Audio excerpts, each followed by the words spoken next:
Rhapsody and hello to everyone. Now, first we must inform all you enthused listeners about how amazing this lake is. Alright, so it's located in Sale, and it is a man-made lake with that lovely island of trees in the middle. It's a great place for members of the public to interact with other members of the town and all the town's wildlife.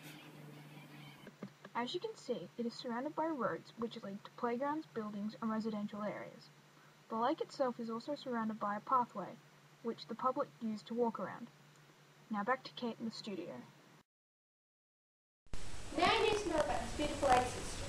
The lake was not always a lake. It was always disposal in 1870. The drains in which carried sewerage were one of the many sources of epidemic diseases such as typhoid. The public in 1870 were disgusted with this, so that it made the lake as it is today. Yet in 1880 it dried out, but later in that winter it was refilled. Meanwhile, in Canada, now in 2013, the town's water drains led to the lake, helping to keep the lake alive and full.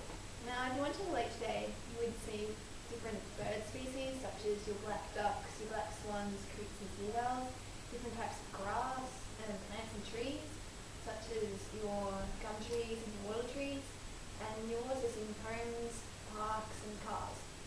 You would hear birds chirping and water lapping the bank, reeds rustling, things like that. You would smell grass and feces and dirty water. Now back to Cully to give an inside look at the different specimens of the lake. Firstly, one of the main things you'd see here are black swans. Black swans are large birds with long necks and black feathers. There are also black ducks. Black ducks are smaller birds with a range of brown feathers and webbed feet. They also duck underwater for food.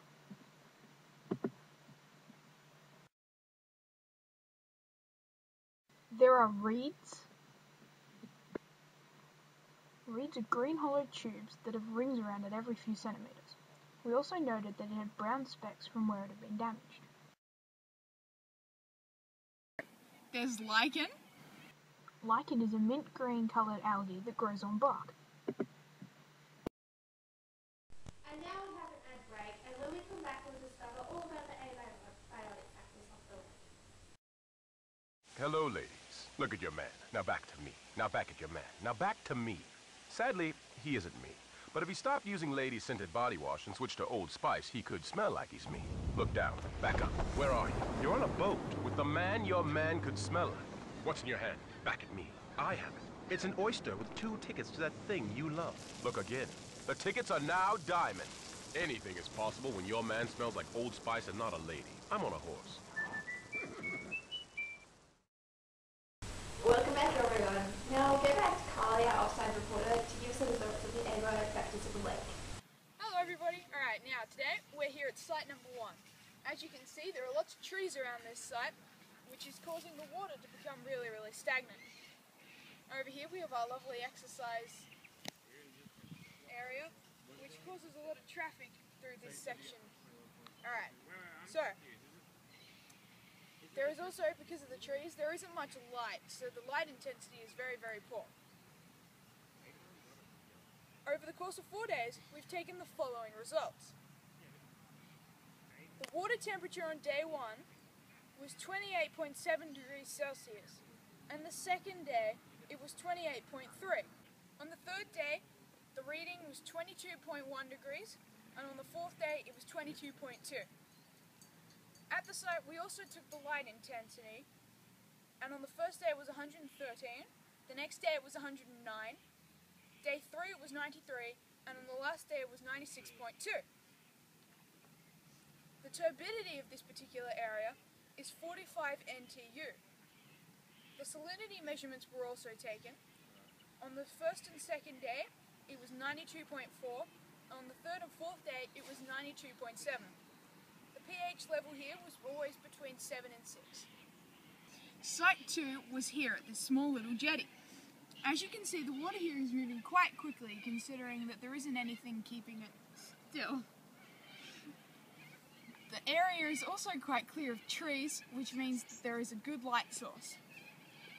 Now, we've got some more facts for you. So, on day 1, the temperature of the water was 30.5 degrees, which is actually quite warm for this kind of lake. And the second day, it was 29.5 degrees. The third day, it was 22 degrees, and then the fourth day, it was 21.4 degrees, which is quite a big difference. The light intensity on day 1 was 751, and on day 2 it was 795. Day 3 it was 191, and day 4 it was 211, again showing the big difference in the 2 days we took measurements. The turbidity at this particular spot is 47.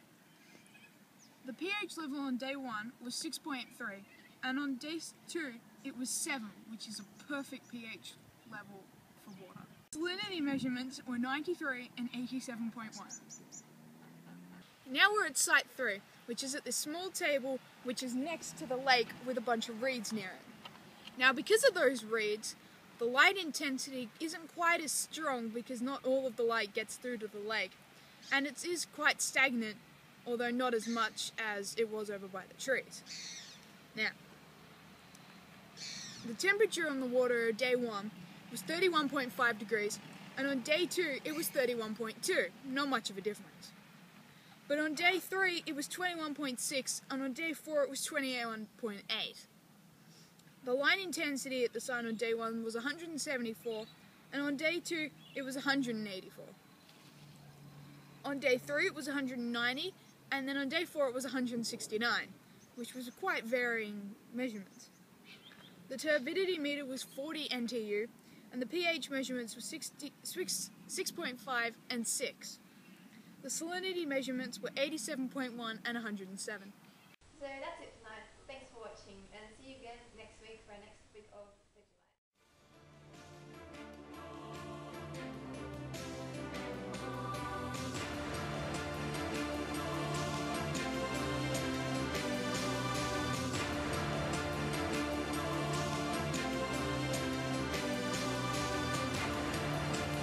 This has been a Win News presentation from Win Television, Australia's largest commercial television network.